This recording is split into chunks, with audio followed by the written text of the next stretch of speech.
زبردستی نہیں نکاح کرنے کو کہا جا رہا کہ بیچاری کوئی مان بھی نہیں رہی، نہیں ہے اس کو، وہ کہتی نہیں میں نے کرنا، تو زبردستی نہیں جی اب ہم نے قرآن میں پڑھ لیا، ایسے نہیں ہے. مگر جو یعنی کچھ ان کو کہہ راضی کر کے ان کو اگر اس چیز کے اوپر قائل کر کے کیا جائے تو اچھی بات ہے. نکاح ہو جانا زیادہ اچھا ہے، کیونکہ اس سے عزتوں کی حفاظتیں رہیں گی، ایک عورت کو ایک گھر مل جائے گا. تو تعاون کرنا چاہیے معاشرے کو. یہ نہیں ہم نہیں بتاتے کوئی رشتہ، ہمیں کیا ضرورت ہے ان چیزوں میں پڑھنے کی، خود ہی کرنا ہوگا خود ہی کرتے رہیں گے. نہیں، اگر ان کے اوپر کوئی ولی نہیں ہے، ان کے معاشرے کے لوگ کوشش کریں، یا ولی ہیں بھی تو کچھ اگر آپ نے کچھ ہاتھ پیر مار دیے کسی کے لیے تو کوئی حرج نہیں اس میں. تو ان کی الایام، تو ان ایام میں سارے ہی آ گئے، چاہے وہ کمارے ہی کیوں نہ ہو. والصالحین من عبادکم و امائکم، اور وہ صالح، ایک پہلے معنی دیکھ لیتے ہیں، جو نیک ہیں تمہارے غلاموں میں سے، تمہاری لونڈیوں میں سے، یعنی ایسے ہیں کہ نیک صالح ہیں، پاک سیرت ہیں، جن سے نکاح کرنے کی اور نکاح کے حقوق ادا کرنے کا جن کے اندر قابلیت بھی ہو، صلاحیت ہو، تو وہ صلاحیت والے بھی ہو سکتے ہیں، اور صالح ویسے بھی پاک سیرت ہو سکتے ہیں. تو آقاؤں کو کہا گیا، جو ان کے مالک ہیں ان کو کہا گیا کہ بھئی ان کے نکاح کر دو، اس لیے تاکہ یہ بھی ایک یعنی ان کو بچانے کے لیے، ان کی عزتوں کی حفاظت کے لیے یہ بھی ایک ریکمینڈڈ چیز ہے کہ جو ان کے مالک ہیں ان کے نکاح کر دیں. یہ کیوں کہا گیا مالکوں کو؟ اس لیے کہ مالکوں کی اجازت کے بغیر ان کا نکاح نہیں ہو سکتا تھا. ٹھیک ہے. وَإِن يَكُونُوا فُقَرَاءَ يُغْنِهِمُ اللَّهُ مِن فَضْلِهِ، اگر ہوں گے وہ محتاج، غنی کر دے گا ان کو اللہ اپنے فضل سے. اب کیا رکاوٹ ہوتی ہے؟ بعض دفعہ ایسا ہوتا ہے کہ کوئی غریب ہے، مطلب اتنا زیادہ اس کے پاس کچھ نہیں ہے، اور وہ چاہتا ہے نکاح کرنا، کوئی اس کو اپنی بیٹی نہیں دیتا، کہتا ہے یہ کون سا اپنا پیروں پہ کھڑا ہوا ہے، یہ کون سا ایسا ہے، کہاں سے ہماری بچی کو کہ وہ کرے گا کفالہ، کیسے اس کا نفقہ پورا کرے گا، کیسے اس کو رکھے گا. تو اللہ تعالیٰ نے فرمایا اگر ہیں وہ فقیر محتاج ہیں تو اللہ ان کو اپنے فضل سے غنی کر دے گا. تم اس کی نہیں فکر کرو گے کہ کہاں سے آئے گا، کیا ہوگا، اب اس کا کدھر سے کھلایا ہوا، تو کوئی اپنی بیٹی ہی نہیں دے رہا. تو نہیں، اللہ کر دے گا اس کو غنی. آپ صلی اللہ علیہ وسلم نے حضرت علی سے فرمایا علی 3 کاموں میں دیر نہ کرنا: فرض نماز جب اس کا وقت آ جائے، جنازہ جب موجود ہو یعنی اس کو فوراً دفن کرنے کی کام کرو، اور بیوہ عورت کا نکاح جب کہ اس کا کوئی مطلب کفو مل جائے، اس کے برابر کا کوئی رشتہ مل جائے، تو اس میں جلدی کرنی چاہیے. اور اس کے اندر یہ بس تعویلیں کرنا نہیں وہ یہ تو کماتا نہیں، یہ تو ایسے نہیں، یہ تو ایسے نہیں.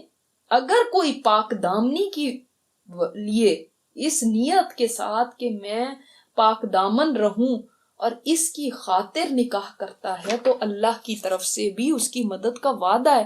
آپ صلی اللہ علیہ وسلم نے فرمایا 3 آدمی ایسے ہیں جن پر اللہ کے فضل کا حق ہے، یعنی اللہ ان کی ضرور مدد کرے گا. ایک اللہ کے راستے میں مجاہد، نمبر 2 غلام جو مکاتبت کرتا ہے، اور نمبر 3 نکاح کرنے والا جو پرہیزگاری چاہتا ہے. وہ چاہتا ہے کہ میں اپنی عزت کی حفاظت کروں، میں کہیں گناہ میں نہ پڑ جاؤں. اب وہ نکاح کرنا چاہتا ہے، اللہ اس کی مدد کرے گا، یعنی اس کو اپنے فضل سے غنی کر دے گا اللہ تعالیٰ، اگر وہ اس نیت کے ساتھ کر رہا ہے.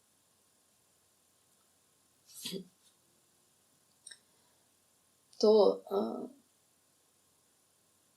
واللہ واسع علیم، اللہ تعالیٰ وسعت والا اور علم والا. وسعت والا کیوں کہا گیا؟ یعنی تم تنگ حال ہو سکتے ہو، تمہارے پاس تنگی ہو سکتی ہے، محتاجی ہو سکتی ہے، اللہ وسعت والا اور اللہ اس کی مدد فرمائے گا. اور علیم کیسے ہے کہ تمہیں نہیں پتا کہ کل کو اللہ تعالیٰ کس کے لیے کیا راستے کھول دے، اور تمہیں نہیں پتا کہ نکاح کرنے میں تمہارے لیے کتنی عافیت ہے، اس کو پتا ہے. اس لیے اس نے یہ احکامات دیے کہ نکاح کر لو کر لو. اپنا مردوں کو تو کہا گیا کہ خود کر لیں، لیکن وہ خود کر سکتے ہیں، لیکن عورتوں کے لیے جیسے میں نے آپ کو بتایا ان کے ولیوں کو اور غلام اور باندیوں کے مالکوں کو کہا گیا کہ وہ ان کے نکاح کر دیں. اور نکاح کرنے کو دیکھیں یہاں پہ ایک اچھی چیز بتایا گیا، یہ بھی ایک قرآن کا حکم بتایا گیا.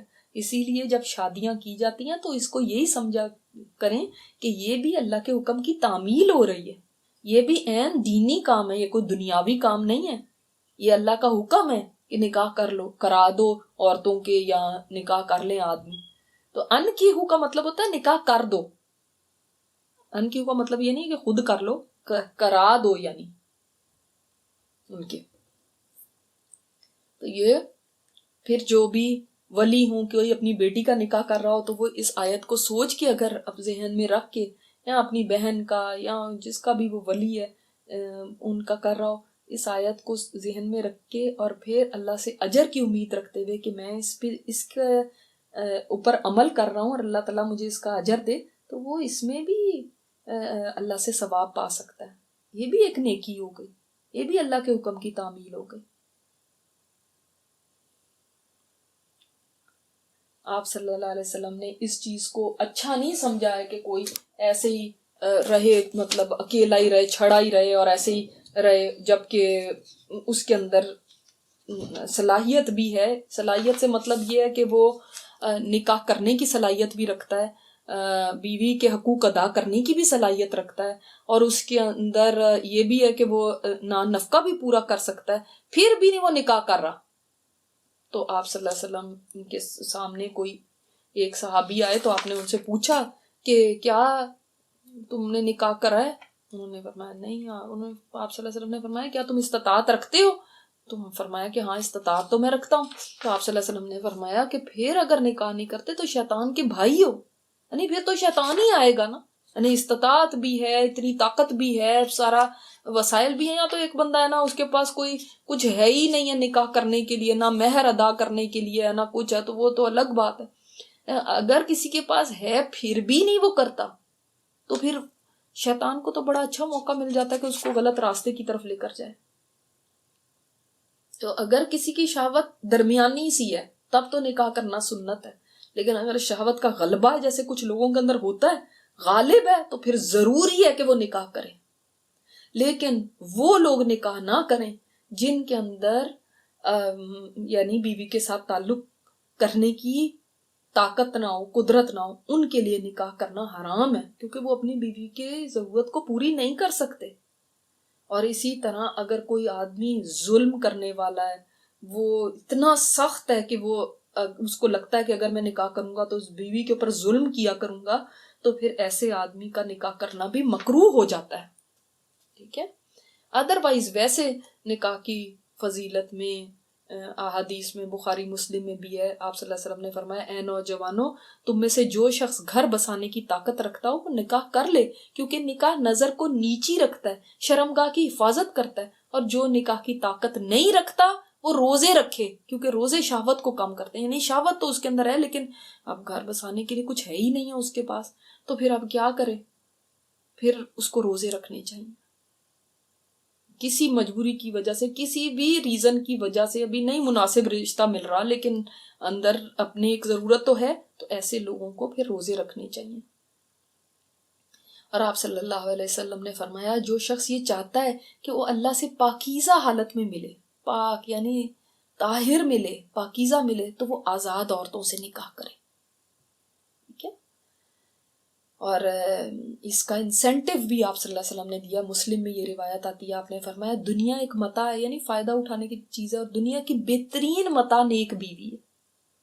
بلکہ اس کو فرمایا نیک بختی کی، خوش بختی کی جو 3 چیزیں ہیں نا، یعنی دیکھنا ہے نا اگر کہ کوئی انسان خوش قسمت ہے کہ نہیں.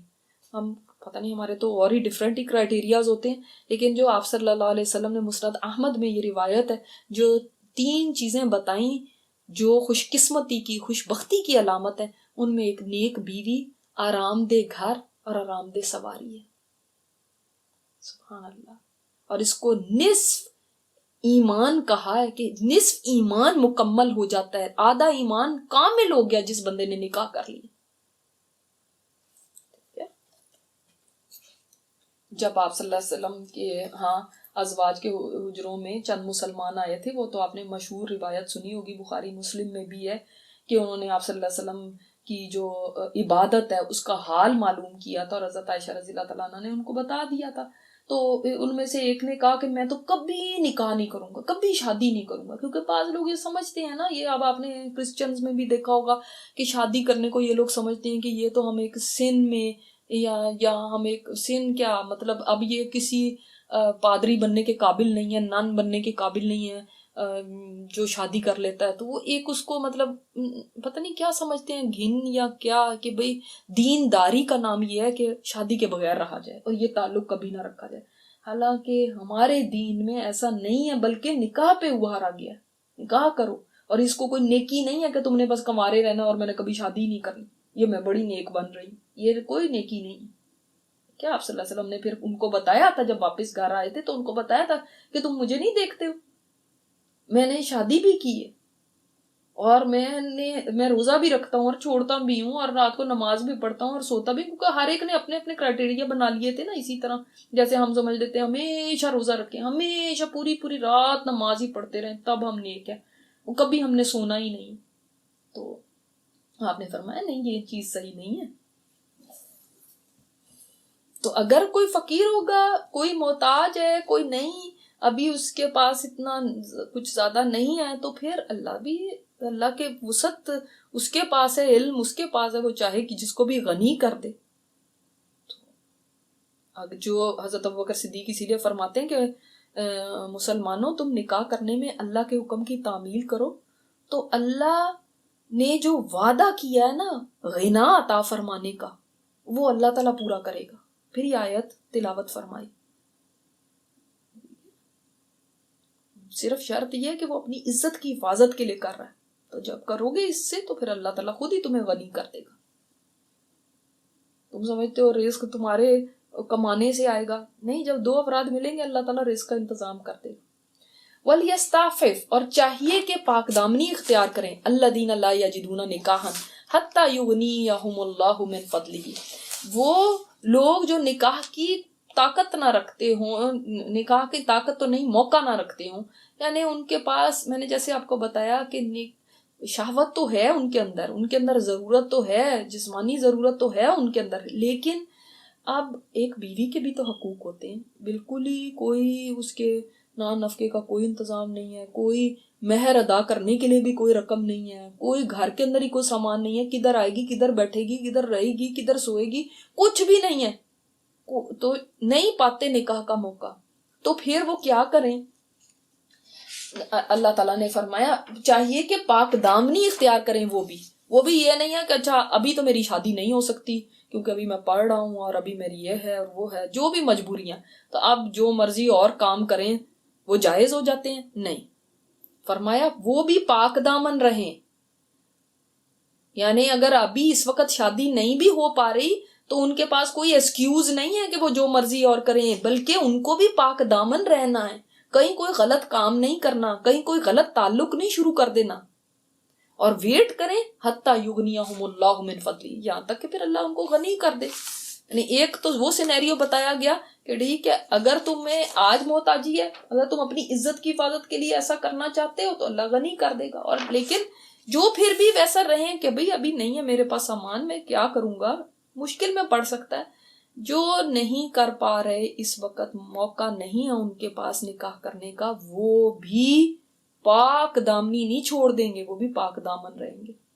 وَالَّذِينَ يَبْتَغُونَ الْكِتَابَ مِمَّا مَلَكَتْ أَيْمَانُكُمْ فَكَاتِبُوهُمْ إِنْ عَلِمْتُمْ فِيهِمْ خَيْرًا. اب یہاں پہ لونڈیاں اور غلام کے بارے میں حکم ہے. کیا ہوتا تھا اس زمانے کے اندر کہ مکاتبت ہوا کرتی تھی اور مکاتب ہوتا تھا. مکاتبت کیا تھی؟ ایک کانٹریکٹ ہو جاتا تھا. غلام یا تو خود یہ چاہتا تھا تو وہ اپنے آقا سے یہ کانٹریکٹ کرنا کے لیے ریکویسٹ کرتا تھا، یا پھر آقا اگر چاہتا تھا تو وہ غلام کے ساتھ کہہ دیتا تھا کہ میں اس طرح کا کانٹریکٹ کرتا ہوں. اس کانٹریکٹ میں کیا لکھا ہوتا تھا یا کیا کس بیس پہ یہ کانٹریکٹ ہوتا تھا کہ یہ غلام جو ہے وہ آقا کو اتنی رقم دے دے گا تو یہ غلام آزاد ہو گیا. جب بھی رقم پوری ہو جائے گی وہ غلام جائے محنت مزدوری کرے، کمائی کرے، یا وہ لونڈی ہے وہ محنت مزدوری کر کے اس کے پاس کوئی سکلز ہیں تو وہ محنت کرے، اتنا کمائے، لا کے اپنے آقا کو دے دے تو وہ آزاد ہے. لیکن جب اسلام نے جو غلاموں کی آزادی کے لیے جتنی چیزیں رکھی ہوئی ہیں نا ان میں یہ مکاتبت بھی ہے. اس طرح سے بھی غلام بہت آزاد ہوئے تھے. یہ غلام کہتے تھے کہ اگر کسی غلام چاہتا ہے کوئی کہ میں مکاتبت کر لوں تو اس کے آقا کے لیے ضروری ہے کہ وہ اس کے ساتھ کرے پھر مکاتبت. ایسا نہیں کہ وہ کہے نہیں میں نے نہیں کرنی. تو فرمایا اگر تم ان میں خیر دیکھتے ہو نا تو پھر مکاتبت کرو ان کے ساتھ جو چاہتے ہیں. یہ اس کا حکم یہاں پہ دیا گیا, والذین یبتغون الکتاب, جو چاہتے ہیں مکاتبت کرنا, یعنی یہ ایسا کانٹریکٹ اپنا آزادی کا کرنا چاہتے ہیں, ایسا کانٹریکٹ کرنا چاہتے ہیں کہ میں جی آپ کو اتنی رقم دیتا ہوں تو آپ نے پھر مجھے, یا آپ مجھے بتا دیں کتنی رقم کے عوض آپ مجھے آزاد کریں گے. جو ایسا کانٹریکٹ کرنا چاہتے ہیں تمہارے غلام لونڈیوں میں سے, مما ملکت ایمانکم کا مطلب کیا, جو تمہارے غلام لونڈیاں, وہ اگر مکاتبت چاہتے ہیں فکاتبوہم, تو ان سے مکاتبت کر لو, یہ کانٹریکٹ کر لو, لیکن ایک شرط ہے, ان علمتم فیہم خیرا, اگر تمہیں ان کے اندر خیر نظر آتی. خیر کا مطلب کیا ہے, یعنی تمہیں پتا ہے کہ یہ امانت دار ہیں, یہ کمائی کرنے کی طاقت رکھتے ہیں, یہ جا کے مجھے اتنی کمائی کر کے لا کے دے سکتے ہیں, ان کے ساتھ پھر آپ مکاتبت کر لیں. اور جن کا یہ پتا ہے کہ یہ اگر آزاد ہو گئے تو یہ مسلمانوں کو کوئی نقصان نہیں پہنچائیں گے, ان کے ساتھ مکاتبت کر. اگر یہ پتا ہے کہ آج تو بھئی غلام ہے, آج تو آپ کے انڈر ہینڈ ہے, آج تو آپ اس کو کنٹرول کر سکتے ہیں, جب کل کو آزاد ہوگا تو یہ نہ ہو کہ مسلمانوں کو ہی مسئلہ ڈالنا شروع کر دے, فتنے کا باعث بنے, چوریاں چکاریاں بدماشیاں شروع کر دے, کہیں اور بے حیائی کے کام شروع کر دے, تو پھر اسے بہتر ہے کہ وہ غلام ہی رہے. لیکن اگر آپ دیکھتے ہیں کہ اس کے اندر بلائی ہے تو پھر اس کے ساتھ یہ کانٹریکٹ کرنے میں کوئی حرج نہیں. اور مکاتبت میں یہ بھی ہے کہ اگر جیسے ایک واقعہ آتا ہے کہ ایک آقا نے اپنے غلام کے ساتھ جیسے 100 درہم کے اوپر مکاتبت طے کر دی, تو اب اس کے بعد 20 درہم آقا نے ہبا کر دی ہے کہ ٹھیک ہے 20 درہم میں تمہیں معاف کرتا ہوں, تم بس 80 پے کر دو. تو یہ بھی ایک آقا کو اس کے اوپر اجر ملے گا. اسی طرح وہ اپنی مکاتبت کی رقم کے لیے زکوٰۃ, کوئی اس کو زکوٰۃ کے ذریعے بھی اس کو ہیلپ کر سکتا ہے تاکہ یہ غلام جلدی آزاد ہو جائے. تو یہ اسلام کے انسینٹیوز ہیں. وَآتُوهُم مِّن مَّالِ اللَّهِ الَّذِي آتَاكُمْ, یہ والی وہ بات ہے جو میں ابھی آپ کو بتا رہی تھی کہ دو ان کو اللہ کے مال میں سے جو اس نے تم کو دیا ہے. کس کو دو؟ ہم کی ضمیر کس طرف جا رہی ہے؟ مما ملکت ایمانکم, ان جو بھی کسی کا غلام ہے یا آپ کا اپنا غلام ہے, لونڈی ہے, وہ انہوں نے آپ سے مکاتبت کر دی ہے. اب وہ بیچارے اپنی بھی محنت مزدوری کر رہے ہیں کہ وہ یہ پیسے پورے کر لیں, لیکن ظاہر ہے کتنا کریں گے, ان کے لیے بھی مشکل ہے. اب وہ تھوڑی بہت جو رقم رہ گئی ہے آپ بھی ہیلپ کریں. یعنی عام لوگوں کو ترغیب دی جا رہی ہے, ان کو حکم دیا جا رہا ہے کہ وہ غلاموں کی آزادی میں ہیلپ کیا کریں, اس مال میں سے ہیلپ کریں جو اللہ نے دیا ہے. من مال اللہ, اللہ کے مال میں سے, یہ تمہارا تھوڑی ہے, تم اس کو ان کی آزادی کرنے کے لیے خرچ کرو. اور اس کے اندر دیکھیں آج کے وقت میں غلام وغیرہ تو نہیں ہے, مگر کوئی اگر قرضے میں دبا ہوا ہے یا کوئی کسی کے اوپر غلط طور پہ کوئی مقدمہ ہو گیا ہے اور وہ کتنی زیادہ بھاری فیس ہوتی ہے وہاں پہ مقدمے لڑنے کے لیے, بیچارہ وہ اپنے آپ کو کیسے ڈیفینڈ کرے, کیا کرے, وہ ایک مصیبت میں, تو اس کی بھی مدد کی جا سکتی ہے اللہ کے مال میں سے. یعنی اللہ نے عطا فرمایا, یا ہر چیز کا ہی مالک اللہ ہے. جو تمہارے پاس مال ہے اس کا بھی مالک اللہ ہی ہے, اللہ نے ہی دیا ہے نا, اس میں سے سپینڈ کرنا تمہیں کیوں مشکل لگتا ہے؟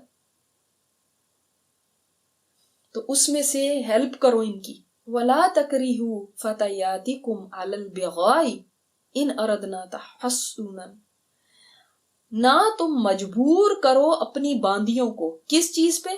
بدکاری پہ, اگر وہ چاہتی ہیں کہ وہ پاک دامن رہیں.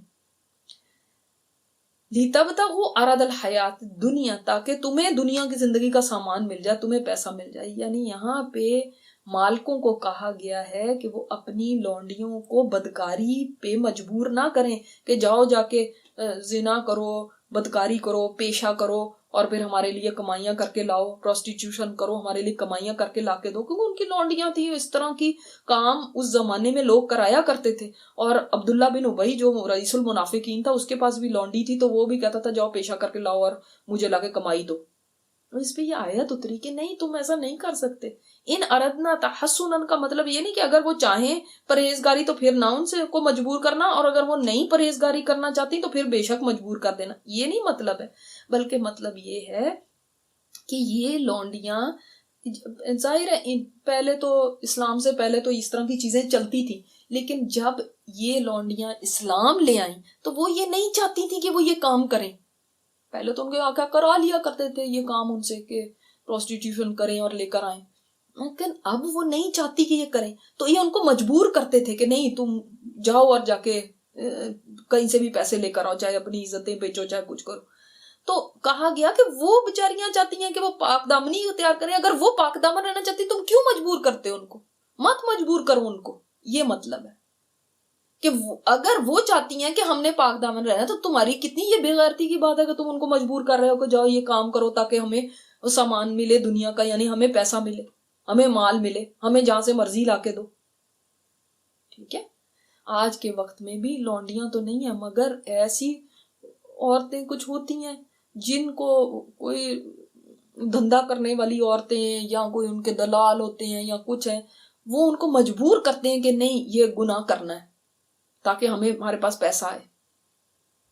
تو وہ سب اس کے اندر پھر شامل ہو جاتے ہیں کہ اللہ کا حکم ہے کہ مت ان کو مجبور کرو, وہ نہیں کرنا چاہتے تم کیوں کراتے ہو ان سے ایسے کام. وَمَن يُكْرِهْهُنَّ, اور جو کوئی مجبور کرے گا ان کو, ایسی عورتوں کو, چاہے وہ بدماش عورتیں ہیں جو ان کے اوپر میڈم بیٹھی ہوتی ہیں جو ان سے یہ کام کراتی ہیں, یا کوئی اور آدمی یہ کام کراتے ہیں, تو جو مجبور کرے گا ان کو فَإِنَّ اللَّهَ مِن بَعْدِ إِكْرَاهِهِنَّ غَفُورٌ رَحِيمٌ, تو اللہ تعالیٰ ان کی مجبور کرنے کے بعد اللہ غفور رحیم ہے. یعنی ان عورتوں کو پھر سزا نہیں ملے گی, ان لونڈیوں کو, یا جو عورتیں اس آج کی دنیا کے اندر اس چیز پہ مجبور کی جاتی ہیں کہ وہ ایسا کریں, ان کے شوہر مجبور کر رہے ہوں یا ان کے کوئی بھی مجبور کر رہے ہیں, وہ کسی کے زیر دست ہیں. اگر کسی کے کنٹرول کے اندر ہے, وہ وہاں سے نہ بھاگ سکتی ہیں, نہ جا سکتی ہیں, نہ کہیں سے ہیلپ لے سکتی ہیں, بالکل مجبور کر دی گئی. مجبوری میں اب یہ بھی ہے, یہ نہیں ہے کہ وہ تو آزاد ہیں, وہ کہیں جا سکتی ہیں, کچھ اپنے لیے سامان کر سکتی ہیں, لیکن وہ بھی رہتی جا رہی ہیں ویسے ہی. وہ نہیں, جو مجبور ہو گئی ہیں اب ان کو چونکہ مجبور کیا گیا ہے, اس لیے ان کے اوپر کوئی گناہ نہیں ہے. اللہ کی طرف سے ان کے لیے معافی ہے, اللہ غفور رحیم ہے ان کے لیے, کیونکہ وہ مجبور کی گئی ہیں. ٹھیک ہے, اور خاص طور پہ لونڈیوں کی بات کیوں ہے, کیونکہ وہ تو بیچاریاں اپنے خود ہی مالک ہی نہیں تھی. وہ تو نہ کہیں بھاگ سکتی تھی, نہ کہیں جا سکتی تھی, نہ کوئی ہیلپ لے سکتی تھی. ان کے جو مالکان ہوتے تھے انہی کا زور ہوتا تھا ان کے اوپر. اور اس کے بعد یہ آیت امپورٹنٹ ہے جو کنکلوژن ہے, وَلَقَدْ أَنزَلْنَا إِلَيْكُمْ آيَاتٍ مُبَيِّنَاتٍ, اور البتہ تحقیق نازل کر دی ہم نے تمہارے لیے کھلی آیتیں. یہ پورے پھر سے بتا دیا گیا, آیتیں بالکل واضح ہیں. یہ الگ بات ہے کہ انسان جب عمل نہیں کرنا چاہتا نا, تو وہ خام خواہ کہتا رہتا ہے مجھے تو بڑی کنفیوژن ہے, مجھے تو سمجھ نہیں آئی. اللہ تعالیٰ نے فرمایا اللہ کی آیات جو ہے نا وہ اتنی واضح ہیں, کوئی یہ نہیں بہانے کر سکتا ہمیں نہیں سمجھ آئی. ہمیں تو سمجھ ہی نہیں آتی, کوئی کچھ کہتا ہے کوئی کچھ کہتا ہے, ہمیں نہیں سمجھ آتی. وہ کچھ اس لیے کہنا ہمیں سمجھ آ رہا ہوتا ہے کیونکہ وہ جب انسان کا ارادہ نہ ہو نا عمل کرنے کا, تو پھر وہ تو یہ بہانہ اچھا ہے کہ ہم کیا کریں, ہمیں تو سمجھ ہی نہیں آتی.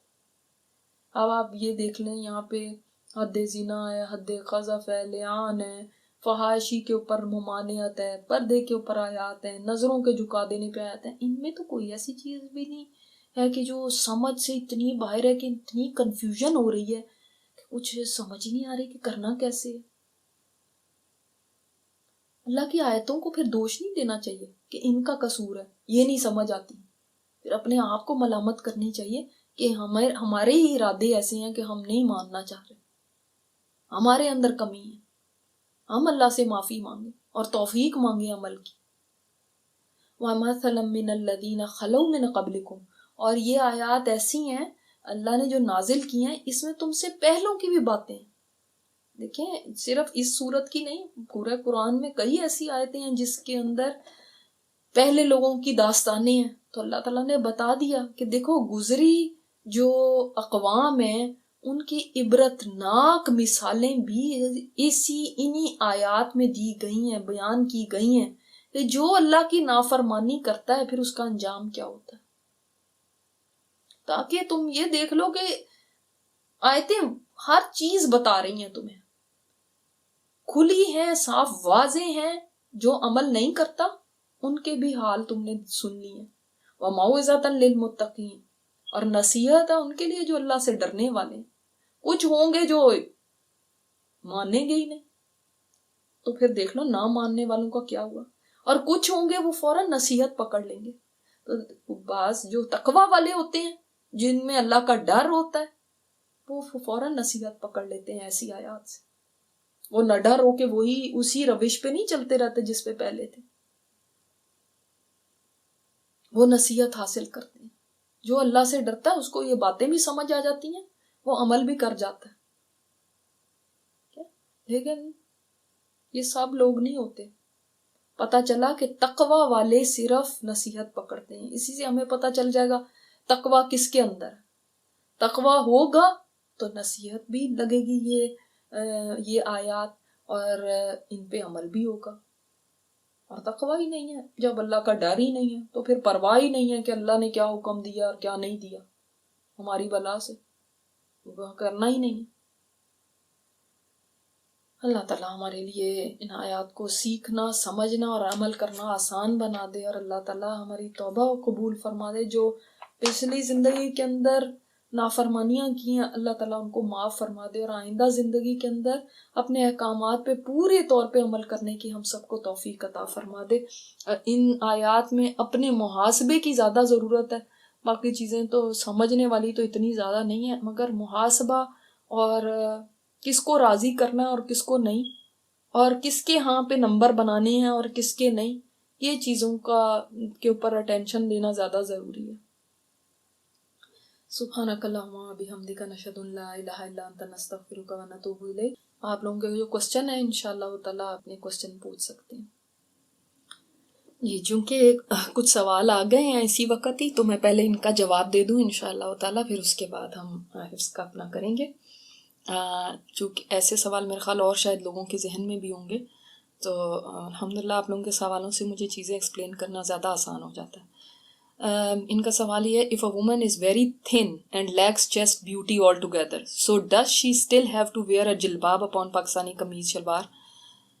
مطلب اگر اچھی موٹی اس کی قمیض شلوار ہوگی اور چیسٹ بیوٹی نہیں ہے بالکل بھی، اس میں بہت دبلی پتلی ہے، تو پھر بھی کیا وہ جلباب لے گی؟ What is the purpose of جلباب ان دس کیس؟ یہاں پہ کوئی ایکسیپشن نظر آ رہی ہے آپ کو؟ جو بہت دبلی پتلی ہیں وہ تو نہ کریں، اور جو باقی ہیں وہ کریں؟ کہیں بھی نہیں ہے ایکسیپشن، ہم کہاں سے لے سکتے ہیں؟ بہت تھن ہے، اس کی چیسٹ بیوٹی نہیں ہے، تو پھر وہ جلباب کا تو خیر آگے سورہ عذاب میں آئے گا، مزید آپ کو کلیئر ہو جائے گا۔ What is the purpose of جلباب؟ جلباب کا پرپز ہے آپ کے لباس کو کور کرنا، آپ کے اوور آل پوری باڈی کو کور کر لینا، سر سے لے کے پیر تک ہوتا ہے جلباب، ٹھیک ہے؟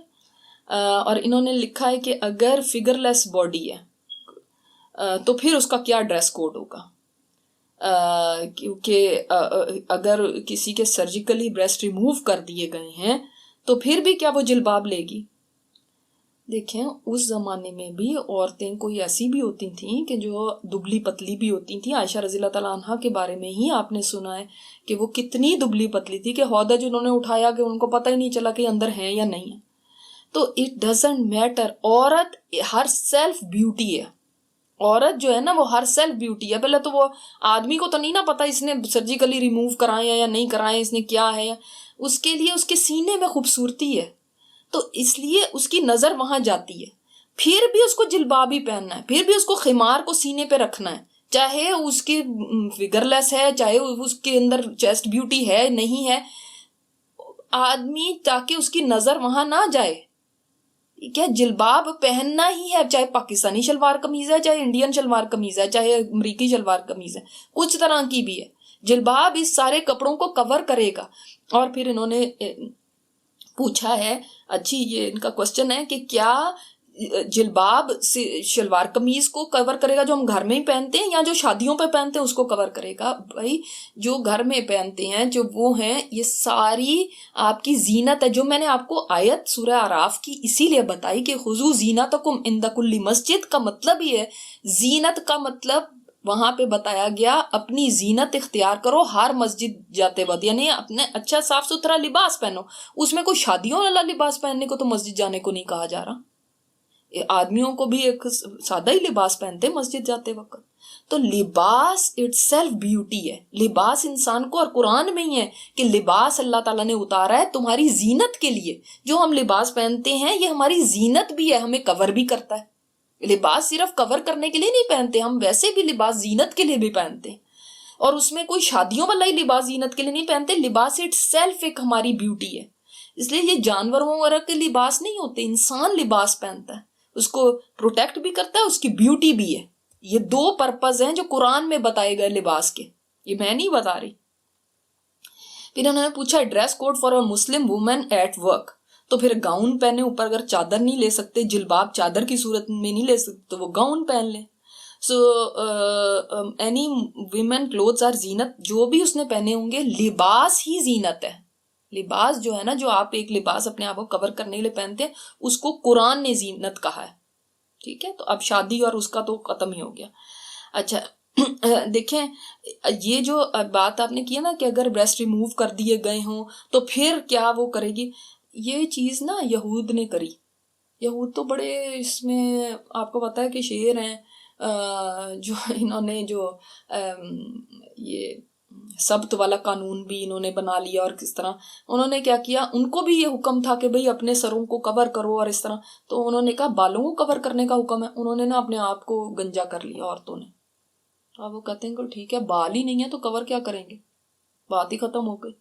تو وہی والی بات ہماری ہو گئی کہ جب ہمیں کہا گیا کہ اپنی اوڑھنیاں سینوں کے آگے، تو کہتے ہیں سینہ ہی نہیں ہے میرا، اب کیا چیز رہ گئی. ٹھیک ہے.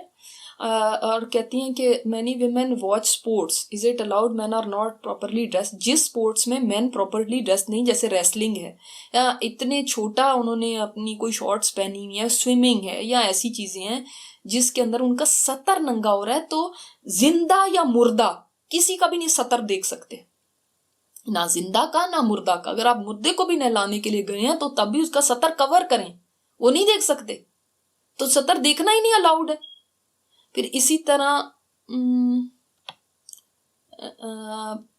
بالوں کا جوڑا کتنا اونچا بنا سکتے ہیں، ہمپ کی طرح نہ ہو، اونٹ کے ہمپ کی طرح. اور یہ سب کو پتا ہے کہ اونٹ کی کوہان کیسی ہوتی ہے. آمین. یہ باتیں بعد میں ہوں گی، اس وقت کوئی کوشچن ہے تو مجھے بتا دیں. بہنوئی اور دیور کے سامنے بڑی چادر لے کر جا سکتے ہیں؟ جی. پھر آپ لوگ بیچ میں دوسرے کوشچن کریں. پبلک سکول میں ہے یا پرائیویٹ سکول میں ہے، جو اللہ کا حکم ہے میں نے آپ کو وہ سنا دیا. جلباب کس کو کہتے ہیں؟ جلباب اس چادر کو کہتے ہیں جو میں نے آپ کو بتایا سر سے لے کے پیر تک ہوتی ہے. اب اس کا آپ ابایا سے اس کو سی لیں تو وہ ابایا بن گئی، گاؤن بن گئی. اب چادر ہے تو اس کو جلباب کہہ دیتے ہیں، وہی جلباب ہو گیا. سورہ احزاب میں اس کا حکم آگے آئے گا. اگر جوائنٹ فیملی اور نند اور دیور اکثر ساس سسر میں ملنے آتے ہیں اور آپ کو بتائے بغیر آتے ہوں، اور آپ کے بچوں کا یہ یا آپ کے اپنے کچھ کام ہوں، تو مہمانداری میں کیا حکم ہے؟ میں نے اس کا آپ کو جیسے ابھی بتایا نا، ایک تو میں نے آپ کو پہلے بتایا تھا پچھلی دفعہ کہ جب ایک گھر میں آپ کے ماں باپ کے علاوہ اور لوگ بھی رہ رہے ہیں، بھابیاں ہیں یا اور کوئی لوگ ہیں، تو پھر ایسے نہیں بے دھڑک چلے آنا چاہیے، بلکہ اجازت لے لینی چاہیے. دوسری یہ بات کہ پھر آپ کیسے رہیں گے، پھر اپنے آپ کو سکلوڈ کر کے کمروں میں بند نہیں کر لیں گے. آپ ایک بڑی چادر لے کے جو سینے کو بھی ڈھکے اور آپ کی کوئی بھی جو زینت ہے اس کو ڈھک دے. زینت کا اظہار نہیں ان کے سامنے کرنا. پھر آپ کو ابائے اور اسکارف اور یہ کرنے کی نہیں ضرورت ہے، ایک چادر سے اس کو خمار سے ڈھک لیں اور پھر آپ جو بھی آپ نے گھر میں کام کرنے ہیں وہ کرتے رہیں. اگر شوہر کو پسند نہیں کہ آپ اپنی اگر شوہر کو پسند نہیں کہ آپ اپنی نندوئی یا بہنوئی کے کسی بھی مرد سے بات نہ کریں اور ان کی غیر موجودگی میں ان مردوں کے سامنے نہ آئیں، اور سسرال والے مجبور کرتے ہوں کہ آپ ہی ان کو سرو کریں، تو کیا کرنا چاہیے؟ تو پھر شوہر کو ان کے آگے کر دیں سسرال کے، وہ خود ہی جانے اپنے ماں باپ یا اپنے بہن بھائی یا جو بھی ان کو جو بھی مجبور کر رہے ہیں ان کے سامنے شوہر کو کھڑا کر دیں، وہ جانے اور وہ جانے. آپ کا تو کام ہی پھر ختم ہو گیا، پھر تو بہت ہی آسانی ہو گئی. Can we remove facial hair? بالکل، میں نے جیسے آپ کو کہا آئی بروز کے علاوہ فیشیل ہیئر کے بارے میں ایک عورت نے پوچھا تھا آپ صلی اللہ علیہ وسلم سے کہ میرے اس طرح گالوں میں پہ بال ہیں، تو آپ نے فرمایا تھا اذیت دینے والی چیز کو ہٹا دو. یعنی یہ اذیت دیتی نا، بال ہیں تو یعنی شوہر کے لیے بھی اذیت کا باعث ہوئے. اپر لپس ہے، چین ہے، یہ سب کیونکہ یہ عورت کی فطرت کے بال نہیں ہوتے، یہ تو ایک ایکسٹرا آئے ہیں.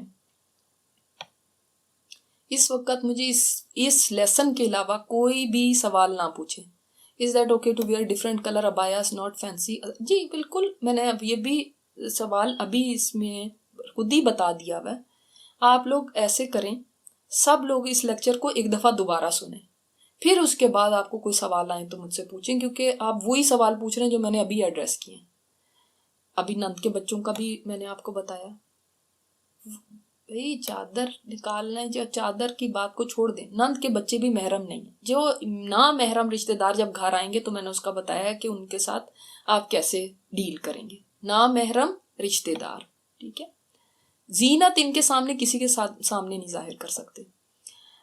وعلیکم السلام ورحمۃ اللہ. I understood that applying surma is in the category which you cannot hide it. I understand. جی یہ مفسرین کا یہ سرما. Also I have always heard that we must cover our hair in the house because angels do.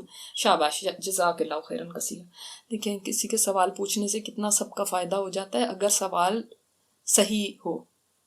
دیکھیں یہ انہوں نے بڑا اچھا سوال کیا کہ بعض لوگ کہتے ہیں گھر میں بھی سر کو ڈھک کے رکھو کیونکہ فرشتے لعنت بھیجتے ہیں. اور ایک دفعہ ایسا ہوا کہ کسی خاتون نے میرے سے پوچھا کسی مجلس میں، کسی دعوت میں، سب خواتین ہی تھیں وہاں پہ، کہ انہوں نے کہا کہ دیکھیں گھر کے اندر بھی سر کو ڈھکنا چاہیے ورنہ تو فرشتے لعنت بھیجتے ہیں، تو اس کے بارے میں آپ کا کیا خیال ہے؟ اور میں خود سر ننگا کر کے بیٹھی ہوئی تھی. تو میں نے ان کو کہا کہ یہ آپ نے کہاں سے لیا ہے اور یہ کدھر کی حدیث ہے اور کیا ہے کہ جو ہے نا بھائی آپ عورتوں کا مجلس میں بھی بیٹھے ہوئے ہیں، گھر میں گھوم رہے ہیں، تو اب آپ نے جو ہے سر ڈھکا ہی ہونا چاہیے ورنہ فرشتے لعنت کریں گے. تو نہیں، خیمار ہیڈ ٹو ٹو کا نہیں ہے، وہ ہے جلباب ہیڈ ٹو ٹو کا. خیمار بس اتنا سو کہ آپ کے تھوڑے جو زینت کے کپڑے ہیں تھوڑا بہت وہ چھپ جائیں، آپ کا سر کور ہو جائے، آپ کے سینہ کور ہو، آپ کا یہ ہو، بس جس کو آپ کہہ سکتے ہیں بڑا دوپٹہ یا ایک شال جو بڑی ہوتی ہے وہ جلباب نہیں ہے. ٹھیک ہے، میں نے آپ کو 3 کیٹیگریز بتائی ہیں نا، 3 طرح کے کپڑے بتائے ہیں، تینوں میں فرق کرنا سمجھ لیں. ایک ہے جو آپ کور کرتے ہیں جس سے اپنے آپ کو، وہ ہے پاکستانی شلوار قمیض، امریکی شلوار قمیض، جو بھی شلوار قمیض، جیسی بھی شلوار قمیض، وہ ساری ہے. ٹھیک ہے. دوسرا ہے جو یہاں پہ خیمار کا حکم ہے، جیسے گھر کے اندر اب آپ کے دیکھیں کئی دفعہ ایسے مہمان آتے ہیں، رہنے والے آتے ہیں، اب آپ کیسے اپنے آپ کو سیکلوڈ کر سکتے ہیں؟ آپ کو کچن میں بھی جانا ہوگا، کبھی وہ ایک دم سے ادھر سے آ جائیں گے، کبھی کچھ ہوگا، اب آیا نقاب پہن کے تو نہیں گھومتے رہیں گے آپ. تو اس وقت بہتر ہے آپ نہ میک اپ کریں، اپنے بڑی ایک شال سی رکھ لیں یا بڑا ایک دوپٹہ آپ جس کو، مگر میں نے سی تھرو کو دوپٹہ نہیں کہا، ٹھیک ہے، اوڑھنی کوئی رکھ لیں، بڑا دوپٹہ رکھ لیں، آپ اس سے اپنے آپ کو کور کر کے رکھیں. ٹھیک ہے. If someone jilbab short like coat and shows shalwar, so it's okay or not? Because long jilbab makes very hard to wear. دیکھیے جو آپ میرے سے سوال پوچھ رہے ہیں نا، میری کوئی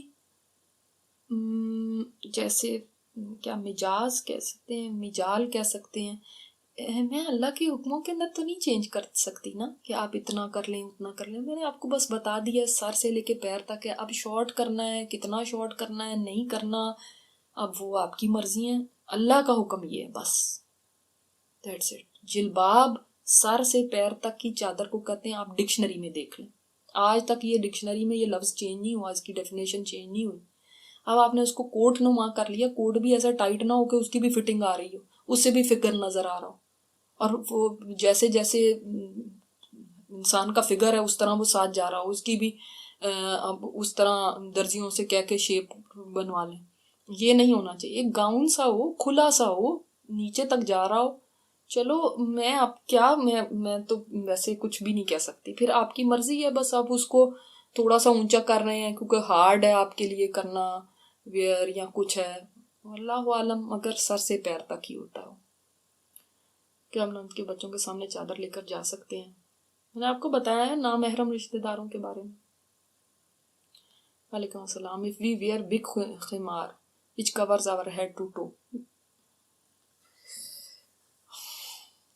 میں نے شاید دوبارہ شاید وہی سوال آ رہے ہیں، میں ان کا جواب دے چکی ہوں. women are doctors also وہ حجاب کیسے کریں، وہ حجاب کیسے کریں؟ ڈاکٹر ہونا ان کو حجاب کو کیسے وہ کرتا ہے؟ میں نے آپ کو شروع میں بتایا تھا میڈیکل ریزن ہے، کوئی ایسی چیز ہے، وہ ایک الگ بات ہوتی ہے. ایک ان کا پروفیشن ہے، وہ ان کو ظاہر ہے آدمیوں کو چیک بھی کرنا ہے، دیکھنا ہے، سب ہے. وہ بھی ایک، آپ تو پتہ ہے کہ صحابیات جو تھیں وہ زخمیوں کی مرہم پٹی بھی کیا کرتی تھیں، ان کو پانی پلایا کرتی تھیں، ان کو یعنی ایک نرس کے طور پہ بھی کام کرتی تھیں. نرس ہو گئی، ڈاکٹر ہو گئی، ایک ہی بات ہے. تو اس میں تو کچھ نہیں. اب وہ حجاب کیسے کریں؟ حجاب کیا کہتا ہے کہ وہ کوئی لمبی چیز پہن کے نہیں یہ کام کر سکتی. if we wear full khimar which covers from head to toe, do we still need abaya? خمار ہے ہی نہیں ہے ہیڈ ٹو ٹو. کس نے آپ کو کہا خمار ہیڈ ٹو ٹو ہے؟ جلباب ہے وہ ہیڈ ٹو ٹو. خمار میں نے کہا بڑا دوپٹہ یا بڑی شال یہ ہوتی ہے، جیسے آپ کی ہپ سے نیچے تک آ رہی ہو، اتنی ہو گئی چادر آپ کی، اوڑھنی ہو گئی. ابھی تک مجھ سے کوئی اور سوال بیچ میں نہ کریں پلیز، مجھے پہلے ان کے جواب دینے دیں. میں کسی اور سوال کا جواب نہیں دوں گی. وعلیکم السلام ورحمۃ اللہ. کیا ہم عبایا نیچے تھوڑا اوپن ہے واکنگ کے لیے؟ ہاں بالکل، آپ اس کو تھوڑا اوپن سلٹس کر لیں سائڈ سے، اتنا سا کر لیا کہ پینٹ سے تھوڑی نظر آ رہی ہے یا کچھ ہے، as long as وہ اوپر ہے. ظاہر ہے اگر جلباب بھی لیں گے، چادر بھی لیں گے تو اس سے بھی کوئی پینٹس نظر آ جاتی ہیں، ایسی تو بات نہیں ہے. وعلیکم السلام ورحمۃ اللہ وبرکاتہ. Can you please explain what حقوق a little bit more? We don't want to die without fulfilling the حقوق. Please explain. کس کے حقوق آپ پوچھ رہے ہیں؟ یہ مجھے ذرا تھوڑا سا اسپیسیفک بتائیں، کس کے حقوق آپ پوچھ رہے ہیں؟ ہمارے اوپر تو بہت سارے لوگوں کے حقوق ہیں. والدین کا ہم پہ حق ہے، شوہر کا ہم پہ حق ہے، ہماری اولاد کا ہم پہ حق ہے، ہمارے ہمسایوں کا ہم پہ حق ہے، اور اللہ تعالیٰ کا سب سے بڑا ہی حق ہے، دین اسلام کا ہم پہ حق ہے، قرآن کا ہم پہ حق ہے. کس کا حق پوچھ رہے ہیں؟ عبایا کے علاوہ ہیڈ کور کریں اور دوپٹہ بڑا ہو تو صحیح ہے. باہر جانے کے لیے نہیں، یہ گھر کے اندر کی بات کر رہی ہوں. دوپٹہ بڑا ہوگا اور ہیڈ کور ہوگا جب نامحرم رشتہ دار آئیں گے، کوئی زینت ظاہر نہیں ہوگی.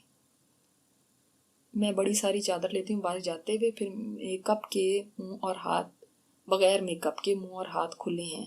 کیا یہ صحیح ہے؟ بالکل صحیح ہے آپ کا، الحمدللہ. جاتے ہوئے آپ بڑی چادر لیتی ہیں اور آپ نے کہا میک اپ کے بغیر ہوتی ہیں اور منہ اور ہاتھ کھلے ہوتے ہیں. صحیح ہے الحمدللہ. ایز لانگ ایز آپ کی کوئی زینت ظاہر نہیں ہو رہی، اور کوئی زینت جو آپ نے خود کی بھی ہے، زیور ہیں، پازیبیں ہیں، اور یہ چیزیں ظاہر نہیں ہو رہی. ہاتھ ہے، اس کے اوپر کبھی نیل پالش لگی ہوگی، کبھی انگوٹھی ہوگی، کبھی مہندی ہوگی، اس سے کوئی نہیں مسئلہ. منہ کے اوپر بھی کوئی ایسی چیز نہیں ہونی چاہیے لیکن کہ جو آپ نے اس طرح سے کی ہو. یو سیٹ کور کر کے رکھیں ان ہوم if some غیر محرم مین stays, then what about face? What should be covered to right اگر باہر بھی پردہ کرتے ہیں؟ الا ما ظہر منہا میں اگر آپ چہرہ بھی لیتے ہیں تو پھر ظاہر ہے آپ نہیں کریں گے، یا گھر کے اندر آئے اگر آپ نے کر سکتے ہیں تو کر لیں، اگر نہیں آپ کو مشکل ہو رہی ہے تو پھر اس میں الا ما ظہر منہا کی ایکسیپشن لے کے چھوڑ دیں. سر کھلا رکھ کر قرآن کی تلاوت کرنا رونگ ہے؟ ابھی میں نہیں ان کا جواب دوں گی، ابھی لیسن سے متعلق کریں. عبایا پارٹی میں کام والے پہن سکتے ہیں یا یہ زینت میں آئے گا اور میک اپ بھی ہو؟ عبایا پارٹی میں، عبایا پارٹی میں نہیں سمجھی کہ کیا ہوتی ہے. I don't cover face or wear nose pin. نہیں، نوز پن نہیں ہونی چاہیے، زینت کوئی بھی نہیں ہونی چاہیے. پھر آپ اس کو کور کر لیں. ٹھیک ہے، میرے خیال اب اتنے سوال ہیں. اب آگے جو دوسرے سوال آ رہے ہیں وہ ان کو حفظ کے بعد ہم کریں گے. شی مینز ویڈنگ پارٹیز میں ایسا عبایا پارٹی والا. اچھا، وہ کون سا عبایا ہوتا ہے پارٹی والا؟ میں نے آپ کو کہا ہے کہ ابایا زینت میں نہ آئے، اور ابایا بھی زینت بن گیا. آپ اس کا میٹیریل اچھا یوز کر سکتے ہیں. جیسے صحابیات کے بارے میں آتا ہے، انہوں نے اپنی ریشمی چادروں کو پھاڑ کے اپنے خمار بنا لیے تھے. تو ابایا زینت والے میں آپ اچھا میٹیریل یوز کر لیں بس. اور اس سے زیادہ کیا ہے؟ وہ اگر آپ کہتے ہیں چمک دمک والے ابائے، کاموں میں کام ہوئے ہوئے ابائے، اور یہ تو وہ تو اٹ سیلف پھر زینت بنے گا، پھر اس کو کور کریں گے. جب آپ کا ابایا دیکھیں، جب آپ باہر جاتے ہیں جلباب اتنا لمبا ہوتا ہے کہ سر سے پیر تک ہوتا ہے، تو کور تو خود ہی فیٹ ہو جاتے ہیں. لائک لاؤڈ اینڈ بھرا ہوا میں بھی. آج کل تو خیر بہت بہت طرح کے ابائے آ رہے ہیں جو بہت ہی ایسے ایسے کلرز ہیں کہ مطلب بہت سمجھ میں نہیں آتا انہوں نے ابایا پہنا ہوا ہے کہ کوئی ڈریس پہنا ہوا ہے. ہاں جی، ابایا کا مقصد ہی ختم ہو جاتا ہے. جزاکم اللہ خیرن کثیرہ. میں چاہ رہی تھی تاکہ یہ سارے جواب آ جائیں، آپ کے سوال اور یہ سارے ریکارڈنگ میں آ جائیں. انشاءاللہ تعالیٰ آپ تلاوت سنتے ہیں. سبحانک اللہم و بحمدک نشہد ان لا الہ الا انت نستغفرک و نتوب الیک.